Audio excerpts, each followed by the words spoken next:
देखिए, सब लोग बहुत दिन से पूछ रहे थे कि कितनी वैकेंसी की एडवर्टाइजमेंट आएगी।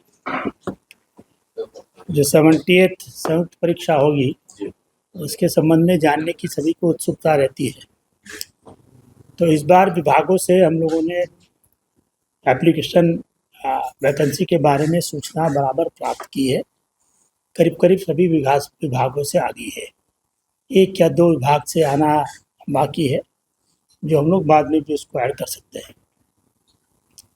तो 70th जो एग्ज़ाम है, संयुक्त प्रतियोगिता परीक्षा, वो नवंबर के सेकंड हाफ में होने की संभावना है। इसकी संभावित तिथि हम लोगों ने 17 नवंबर को दी थी, तो उसी के आसपास जो डेट अवेलेबल होगी उस डेट को हम लोग एग्ज़ाम लेंगे। तो उसके लिए जो विभिन्न विभागों से जीएडी के माध्यम से जो सूचनाएं प्राप्त हो रही है, उसकी विवरणी मैं चाहूँगा कि बाद में हमारी जो एडवर्टाइजमेंट सेल के इंचार्ज है कुंदन जी, वो आपको बता देंगे। ये एग्ज़ाम के जो 3-4 मेजर चेंजेस जो थे वो मुझे आप लोग से मुख्य रूप से बताना था, और इसके माध्यम से जो एडवर्टाइजमेंट है उसका एक ब्रीफ भी देना था। डिटेल हम लोग एडवर्टाइजमेंट पेपर में देंगे ही देंगे, और डिटेल एडवर्टाइजमेंट हमारी वेबसाइट पर उपलब्ध रहेगी। पहला तो हमने जैसे बताया था, एग्ज़ाम हर बार मल्टी चॉइस क्वेश्चन की होती है। इस बार भी वो 150 मार्क्स के 150 क्वेश्चन की मल्टी चॉइस एग्ज़ाम होगी, जिसमें करीब 1/3 नेगेटिव मार्किंग का भी रहेगा। एक नेगेटिव आंसर होगा तो 1/3 मार्क्स उसमें कटेगा। दूसरा था, आयोग ने जितने सुधारात्मक स्टेप लिए थे उस सभी स्टेप को इस बार भी लागू किया जाएगा। अर्थात ये एग्ज़ाम भी या तो एक से अधिक तिथि को या एक से अधिक सेट, जिसको हम लोग मल्टी सेट कहते हैं, वो मल्टी सेट एग्ज़ाम के तहत ली जाएगी।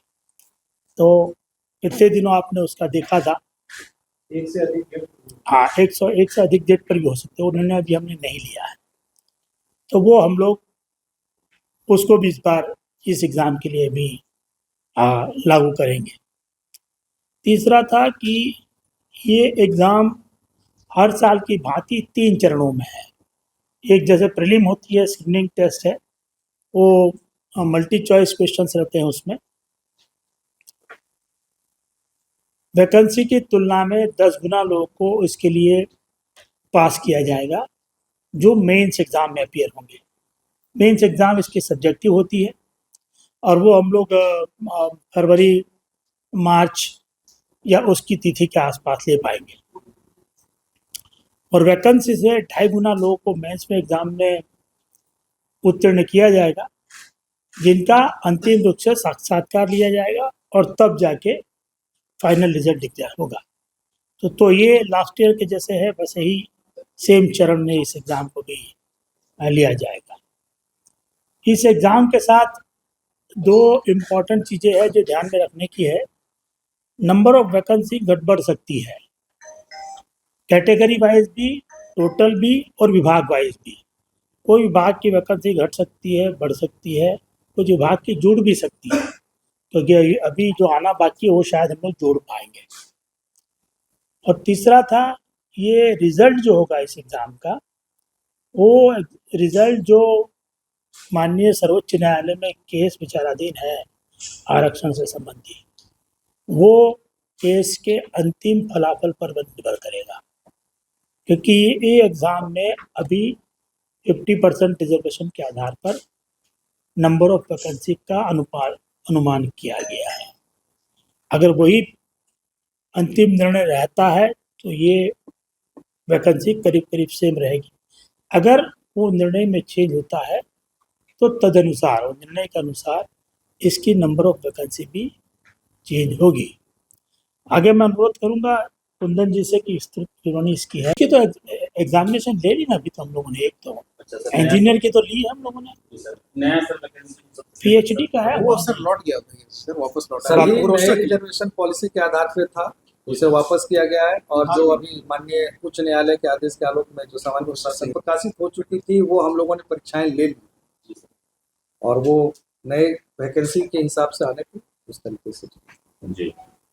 और ये एचएम और हेड टीचर वाला सेम इसमें वो भी सेम मामला मैंने बताया ना, वो शिक्षा विभाग की सातों सात जो एडवर्टाइजमेंट थी उसमें यही बाकी है।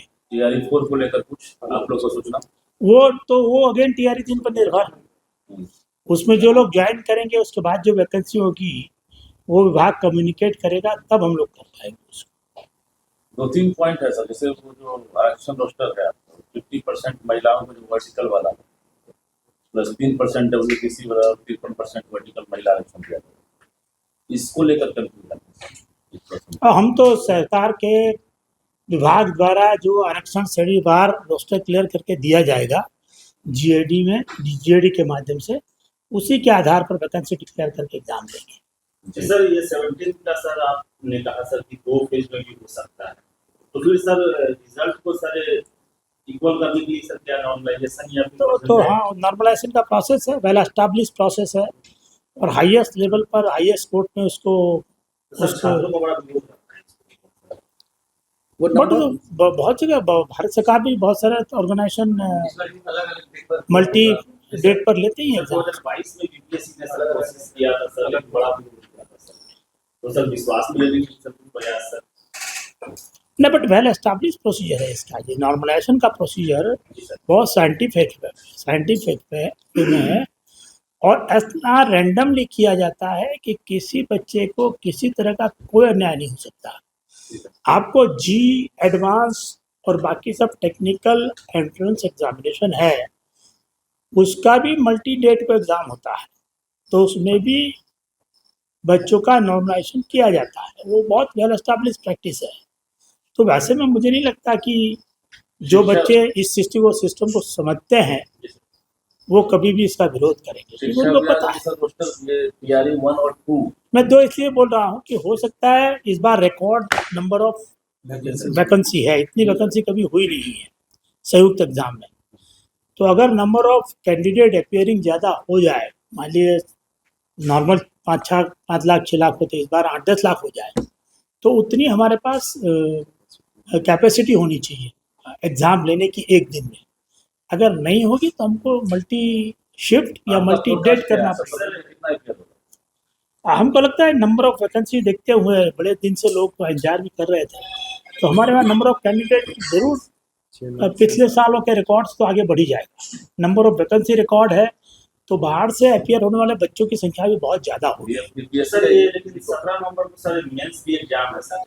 नहीं, 17 लोगों को नहीं है, 16-17 के आसपास छात्र सर। नहीं मेंस इसका उत्तराखंड में सर उत्तराखंड की बहुत सारे लोग हैं सर, लोग का कहना है कि आयोग को ये बात बताया जा सकता है। देखिए यूपीएससी की डेट को तो हम लोग ध्यान में रखते हैं, अब बाकी सब पीएससी का ध्यान में रखने में डेट ही मिलना मुश्किल है। आप देखिएगा नवंबर ऑनवर्ड एकदम एग्जामें शुरू हो जाती है। हाईएस्ट क्या गया है आपका जो इतिहास रहा है यूपीएससी का, जो रिक्तियां अब तक निकली, हाईएस्ट रिक्तियां क्या है? कुछ आइडिया है हमको? पिछले 5-7 साल में 10 साल में लगभग 1200 के आसपास तो मैक्सिमम।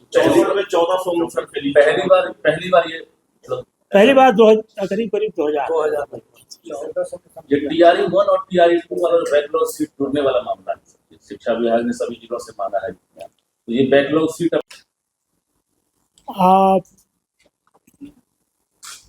सभी डिपार्टमेंट से जो नए रोस्टर के हिसाब से जीएडी के थ्रू हमको सूचना मिलनी थी वो प्राप्त हो गई है।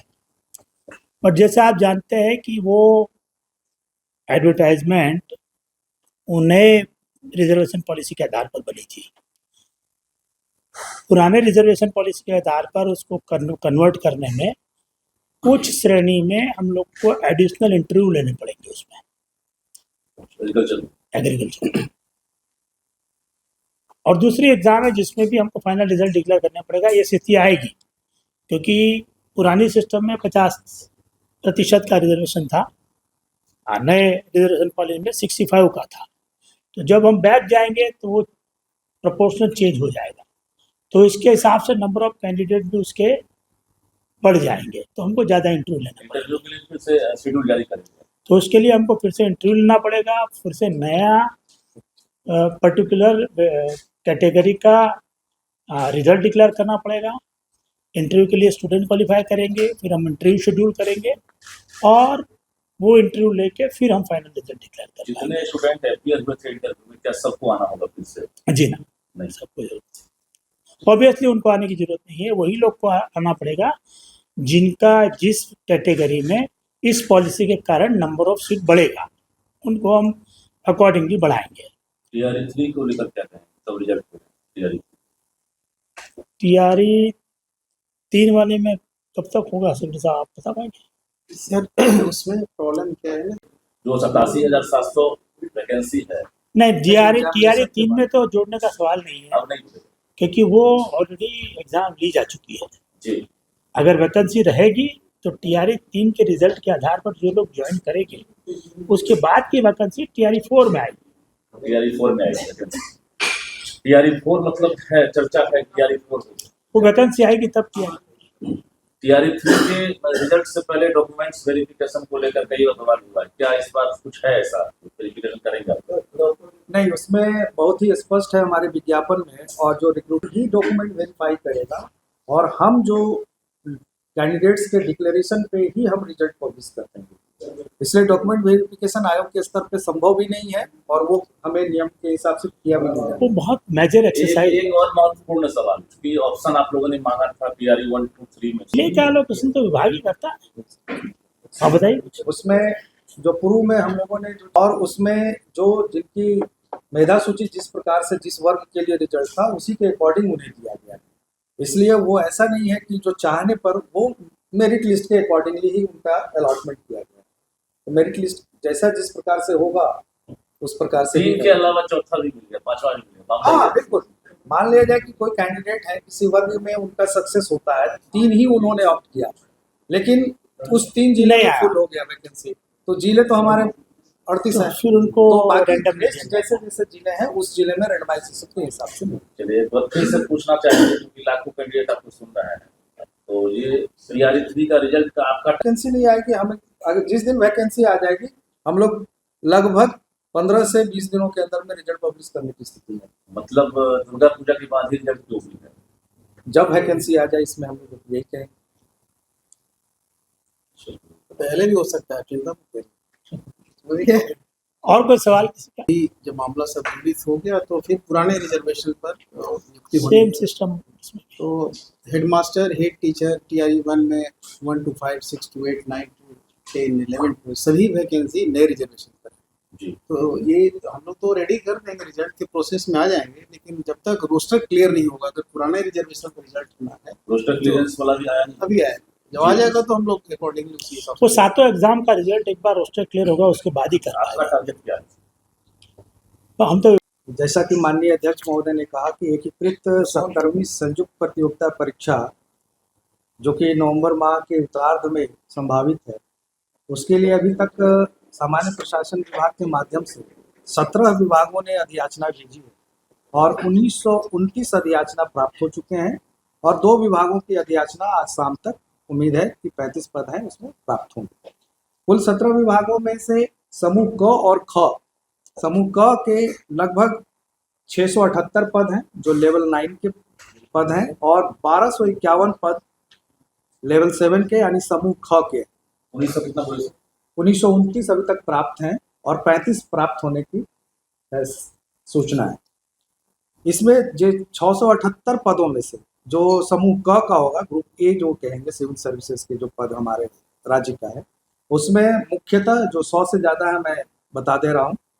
अनुमंडल पदाधिकारी या वरीय उपसमाहर्ता जो बिहार प्रशासनिक सेवा के मूल कोटि का पद है उसमें 200 की रिक्ति है और पुलिस अधीक्षक यानी वो बिहार पुलिस सेवा जो गृह विभाग का पद है उसमें 136 पद है। पुलिस उपाधीक्षक, हाँ, डीएसपी की। डीएसपी की पद।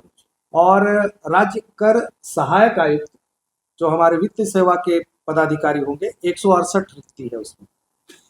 और ये 3 मुख्यतः हो गए लेवल 9 के और इसके अतिरिक्त भी लेवल 9 के कई विभागों से प्राप्त है। एक और रिपीट कर देना सीट को फिर से। जो अनुमंडल पदाधिकारी या वरीय उपसमाहर्ता है बिहार प्रशासनिक सेवा के वो 200 पद हैं, डीएसपी के लिए 136 पद और राज्य कर सहायक आयुक्त बिहार फाइनेंस सर्विस के 168 पद और विभिन्न विभागों के सभी मिलाकर 174 रिक्तियां भी प्राप्त है जो लेवल 9 के पदाधिकारी होंगे, जिसमें शिक्षा विभाग है, मद्य निषेध विभाग है, अल्पसंख्यक कल्याण विभाग है, समाज कल्याण विभाग है, निर्वाचन सेवा है, इस प्रकार की सेवा है, श्रम संसाधन विभाग है। और इसका सर ग्रुप पे डाल दिया जाए। नहीं, ये हमारे विज्ञापन में पूर्ण रूप से प्रकाशित होगी। ये ये लंबा लिस्ट है ना, इसके लिए इनको हमने शॉर्ट कर दिया है। जोड़ा जाएगा, सिर्फ वो सीडीपीओ के लिए एक्सेप्शन है, अदरवाइज सभी के लिए एक ही एग्जाम है। और सीडीपीओ के लिए भी जो पीटी एग्जाम होंगे सभी एक ही होंगे। मेंस में सिर्फ